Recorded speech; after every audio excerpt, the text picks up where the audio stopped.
warahmatullahi wabarakatuh. Kembali berjumpa dengan saya Hersu Beno Arif dari Forum News Network. Hari ini hari Jumat tanggal 13 Agustus 2021, rencananya pukul 10 aktivis Koalisi Aksi Menyelamatkan Indonesia Sahganda Nainggolan akan dibebaskan dari tahanan di Mabes Polri. Nah, tetapi sebelum itu kemarin juga sempat ramai karena harusnya tanggal 10 kemarin Sahganda bebas demi hukum. Oke, sekarang saya akan mengajak Anda untuk berbicara dengan Ketua Tim Pengacara Sahganda Nainggolan, Bang Abdullah Al-Katiri. Assalamualaikum, Bang Katiri. Waalaikumsalam warahmatullahi wabarakatuh. Jadi betul ya, hari ini rencananya pukul 10 akan bebas Sahganda Nainggolan? Ya, insya Allah. Karena kemarin sudah kesepakatan dengan bagian TASTI ya, tahanan, ya kan, dan lapas yang menyatakan bahwa hari ini mau dibebaskan. Ya. Sudah ada. Jam 10 insya Allah. Sudah ada suratnya ya, itu dari Mahkamah Agung. Ya? Suratnya sudah ada, ada suratnya. Oke. Ya, jelas di Mahkamah Agung mengeluarkan surat itu sebenarnya kemarin. Jadi kemarin dikeluarkan, yaitu mengoreksi penetapan itu sebelumnya. Karena sebelumnya ada 2 penetapan kan? Ya. Ya kan, penetapan untuk tahanan awal, yang kedua untuk perpanjangan. Tapi yang menariknya itu dikeluarkan pada tanggal yang sama.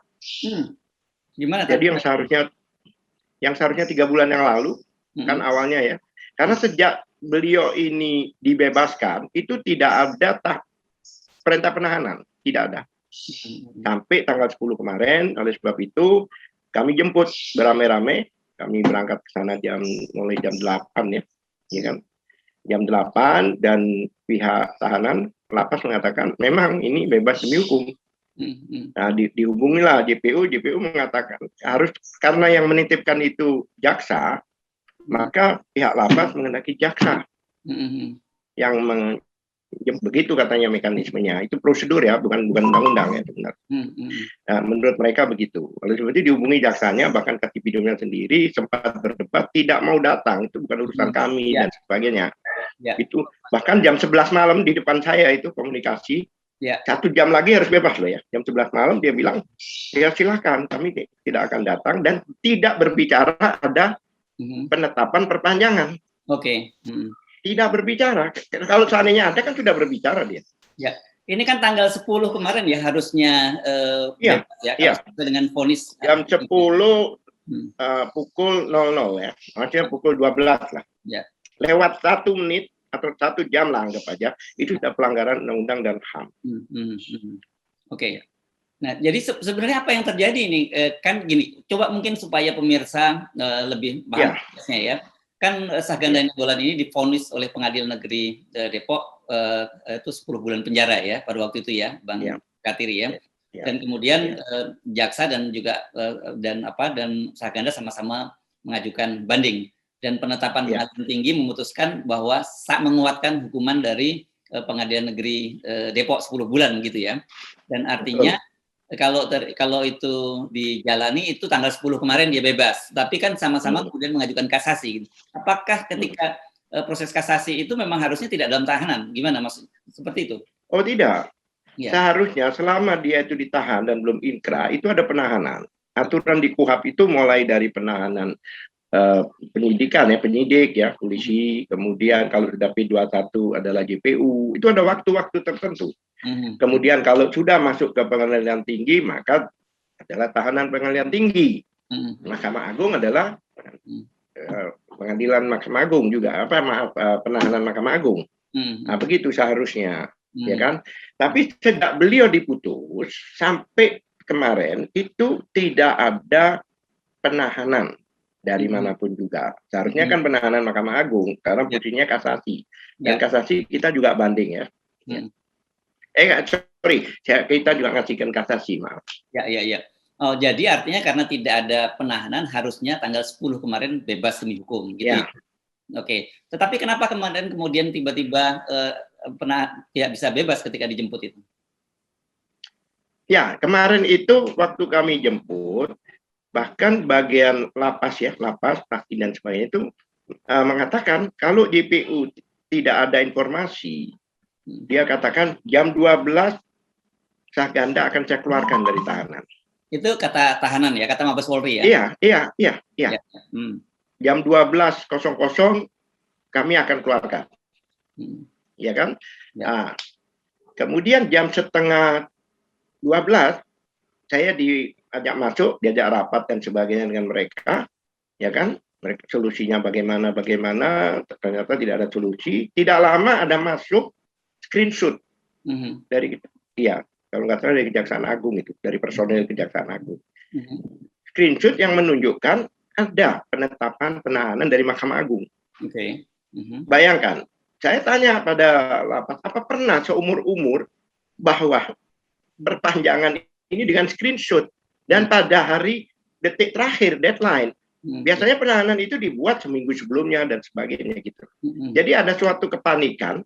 Ya, saya yakin karena ini sebelumnya ada berdebat dengan jaksa penuntut umum, Akipidum Depok yang namanya Arif kalau nggak salah itu, ya, tiba-tiba terjadi ini semua gitu loh.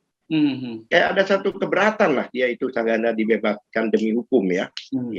Iya, begitu. Oh, jadi maksud Anda screenshot itu hanya dalam bentuk dikirim lewat WhatsApp? Iya. Gitu ya? Iya. Itu nggak boleh ya dilakukan gitu ya? Ya bukan nggak boleh lagi, ya nggak umum. Bagaimana biasanya kan namanya surat resmi itu harus fisik. Ya. Ya kan? Tidak, itu pun bukan merupakan apa ya? Tidak ada tanda tangan dari ketua. Gitu loh. Ya. Itu hanya tanda tangan oleh panitera apa ini yang saya bacakan ini pidana ya. Khusus ya. Panitera muda pidana khusus enggak di Mahkamah Agung ya. Yang ketua atau yang berwenang ya kan? Itu yang seharusnya ya. Ya, oke. Akhirnya ini Bang Kathiri Anda urus ke Mahkamah Agung dan kemudian keluarlah surat. Saya ke Mahkamah Agung. Ya. Nah, kan itu begini. Biasanya surat penahanan atau apa yang dari Mahkamah Agung maupun pengadilan itu harus melalui Pengadilan Negeri Depok. Ya. Kami cek di Pengadilan Negeri Depok, apa ada surat nomor ini yang dikeluarkan oleh saudara yang dikirim? Tidak ada. Kan curiga kita, ada apa ini? Seharusnya mereka yang menyerahkan, bukan JPU. Semua surat, ya kan, yang artinya dari pengadilan tinggi maupun negeri, Mahkamah Agung, itu selalu melalui pengadilan negeri. Begitu tidak, timbullah kecurigaan saya, ya kan, kami ya, akhirnya kami berangkat ke Mahkamah Agung untuk mengecek itu, ya kan, kami ketemu, ya kan, di pidana khusus ya dengan beberapa orang. Ini nampaknya oknum ini, artinya ini dipertaruhkan ini nama Mahkamah Agung ini. Saya katakan saya datang ini demi nama Mahkamah Agung loh, saya bilang. Ya kan, kredibilitas Mahkamah Agung, nama baik, masa seandainya ada yang mempermainkan ya, apa ini lembaga tinggi ya, seperti Mahkamah Agung ini. Nah, saya tanya apa benar surat ini dikeluarkan oleh Mahkamah Agung? Katakan benar. Agak bingung juga saya. Akhirnya terjadi dialog dengan saya kan, dialog. Saya bilang ini ya seperti tadi saya katakan, kenapa ini kok sama-sama tanggalnya, ya kan? 10 Agustus, kemudian yang pertama dikeluarkan yang seharusnya bulan Juni, 10 Agustus, tapi merentahnya bulan Juni. Nah, gimana coba? Jadi harus bulan Juni. Lah ya, bukan mundur lah. Ini Mahkamah Agung kan nggak mungkin. Saya nggak yakin gitu loh kalau ini dari benar-benar Mahkamah Agung yang resmi ya. Terus kedua lagi saya tanyakan juga, kenapa kok ada nomor urut? Kalau memang ini pertama yang 3 bulan yang lalu dengan sekarang, kok bisa urut? Ya kan? Ya kan? Yang satu nomor 98 199. Berarti tidak ada korespondensi dengan pihak lain selama 3 bulan ini Mahkamah Agung. Hanya ngurusi Saganda saya bilang. Kan menarik. Ya. Terus kedua lagi ada runtun dari penahanan. Jadi seolah-olah ada runtun, padahal tidak ada. Dari mana ini cerita ini? Begitu. Tidak ada runtun penahanan. Oleh sebab itu saya berdialog ya agak lama ya. Alhamdulillah mereka memahami. Enggak bilang saya sudah kirim, kami akan kirim email ke Depok. Email apa saya bilang? Untuk membatalkan ini. Itu setelah mereka diskusi ya. Untuk membatalkan ini. Saya bingung juga loh. Ya silakan saya bilang. Setelah itu sore-sore katanya ada petugas dari PN Depok datang ke Barreskrim menunggu lawyernya. Berangkatlah saya ke sana. Ternyata udah pulang. Gitu. Nah, tapi bahwa kepastian hari ini akan dibebaskan demi hukum itu dari mana dasarnya? Ada surat dikeluarkan. Ya. Jadi dari surat penetapan juga dari Mahkamah Agung ya, yang menyatakan bahwa dia harus mengoreksi putusan sebelumnya dan dia katakan per tanggal 10 dia sudah keluar.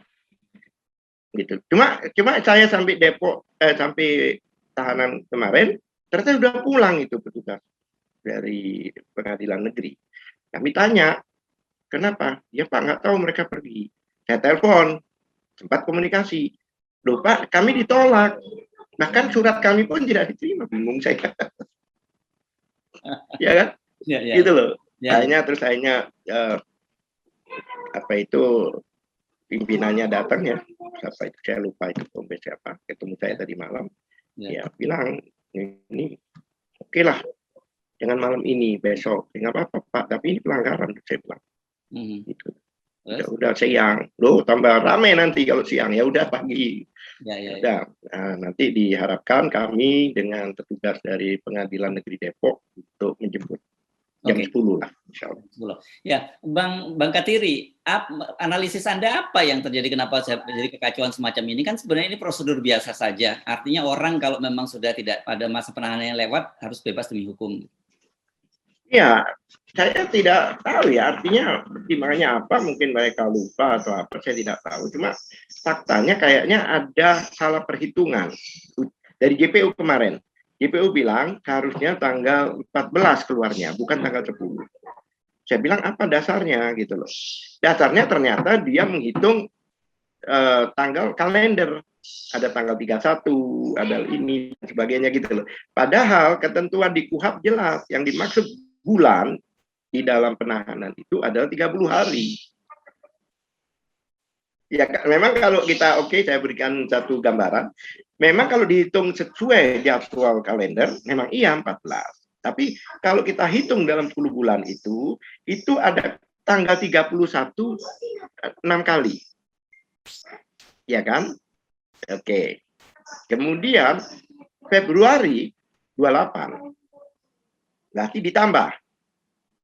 Kalau Februari ditambah, kalau ini dikurangi. Jadi 6 tadi dikurangi 2 menjadi 4. Nah kalau 14 dikurangi ya 10. Tapi saya heran juga ya, artinya kasih pidum kok bisa menghitung kalender apa baru kali ini nahan orang, saya tidak paham. Oke, baik. Jadi insya Allah hari ini akan bebas. Nah ini pertanyaan banyak orang. Mengapa sih kemudian kok sampai menempuh banding dan kasasi, walaupun terlepas bahwa jaksa juga melakukan banding dan kasasi, padahal kan sebenarnya harusnya kalau menerima vonis kan tinggal 2 bulan lagi menjalani tahanan dan kemudian bebas gitu, artinya tanggal 10 kemarin bebas. Mengapa kemudian memutuskan tetap kasasi, tetap banding dan kasasi walaupun sebenarnya sebentar lagi bebas? Ya itu mungkin masalah kredibilitas saja. Kalau memang mereka di sini, maaf kalau istilah orang awam kalah gitu, ya pasti ya mereka akan dapat penilaian yang negatif kan. Oleh sebab itu mereka berusaha untuk mengembalikan lagi. Gitu. Ya kan, apalagi Pengadilan Depok waktu itu saya betul-betul apresiasi pada hakim yang mana dia mengganti pasal yang di luar tuntutan. Seharusnya 14 ayat 1 seperti Habib Rizik ya, itu tiba-tiba diganti pasal 15. Kalau 14 ayat 1 itu, ya kan, itu ancaman hukumannya 10 tahun. Oke. Diganti pasal 15 2 tahun. Ya. Sebenarnya kalau seandainya kena yang pertama, itu selesai karir Saganda berpolitik, karena kan di atas 5 tahun kan nggak bisa menjabat sebagai pejabat negara. Jadi ancamannya hukumannya hanya 2 tahun penjara ya. Jadi kasus Saganda ini. Ancaman hukumannya 2 tahun, tapi putusannya 10 bulan. Ya, padahal jaksa tuntutannya 6 tahun. Oke. Gitu. Jadi progresif sekali ya hakimnya dalam mengambil ya mungkin jalan tengah lah yang diambil mungkin. Ya. Oke, baik, mudah-mudahan saja semuanya berjalan lancar nih Bang Al-Kathiri. Jadi artinya setelah ini Saganda bisa bebas, tetapi sambil menunggu putusan kasasi dari Mahkamah Agung gitu ya? Iya, ditunggunya di luar lah istilahnya. Ya. Baik, terima kasih Bang Kathiri. Assalamualaikum warahmatullahi wabarakatuh. Waalaikumsalam warahmatullahi wabarakatuh.